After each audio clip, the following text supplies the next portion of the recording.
Benim karnım çok ağrıyor. Ne zamandan beri ağrıyor? Yemekten sonra çay içiyorduk. Birden ağrımaya başladı. Şöyle uzan ve aç karnını. Bir muayene edeyim seni.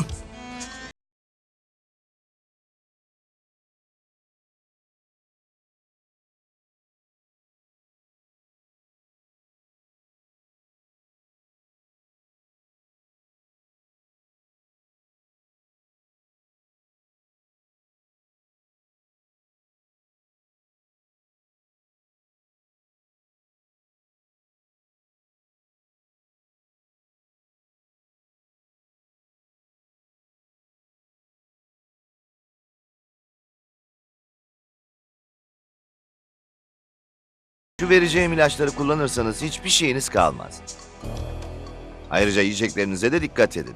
Çok yağlı yemekler yemeyin. Acılı yemeklerden uzak durun. Akşam yemeğini de uyumadan en az 5 saat önce yiyin. Kahvaltıda bir bardak süt içerseniz çok iyi olur. Size bir ilaç...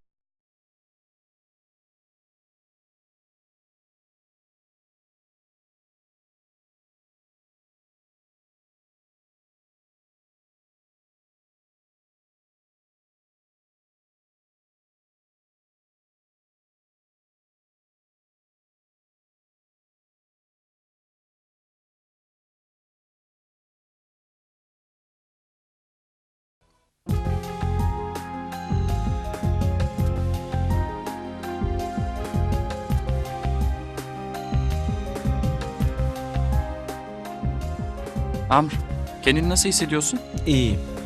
Arkadaşlar yarın cumartesi dersimiz yok. Ne yapalım? Ben müzeye gitmek istiyorum. Yarın müzeleri ziyaret edelim mi? Mehmet çok güzel bir park bildiğini söyledi. Hem park, hem hayvanat bahçesi, hem botanik bahçesi. Oraya gidelim mi? Çok iyi fikir. Yarın hava da güzel olacakmış. Amr sen de gelir misin? Gelirim. Yarına kadar bir şeyim kalmaz. Anlaştık o zaman arkadaşlar. Yarın oraya gidiyoruz. Mehmet'e telefon edelim. O bizi götürsün. Hı hı. Mehmet. Yarın bir işin var mı? Bana bir park söylemiştin ya. Oraya arkadaşlarla birlikte gidelim mi?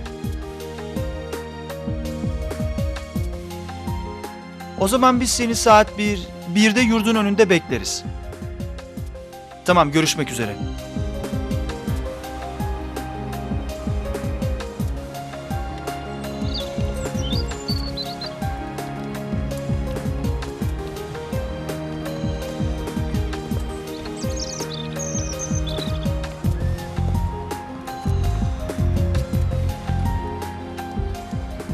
Burası Darıcı Hayvanat Bahçesi ve Botanik Parkı.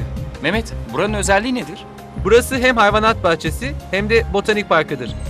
Dünyanın dört bir tarafında yaşayan hayvanlar ve bitki çeşitleri burada. Önce kuş çeşitlerini gezelim. Bence önce kurtlara bakalım. Bence de kurt kafeslerinin yanında Sibirya'dan ve Kanada'dan getirilen kutup ayıları da var. Onlara da bakarız. Evcil hayvanlar da var mıdır burada? Onları anneannemin köyünde de görebiliyoruz.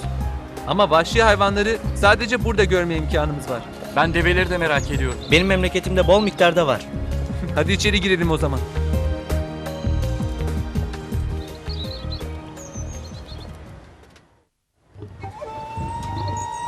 Bakın, burada Afrika'dan getirilmiş aslanlar var. Ormanların kralı aslan. Evet, hırçın, asil ve korkutucu. Biliyor musunuz? Geçenlerde bir haber seyrettim. İşlerine Bir hayvanat bahçesinde aslan bakıcısını parçalamış. O bakıcının yerinde olmak istemezdim doğrusu. Kim ister?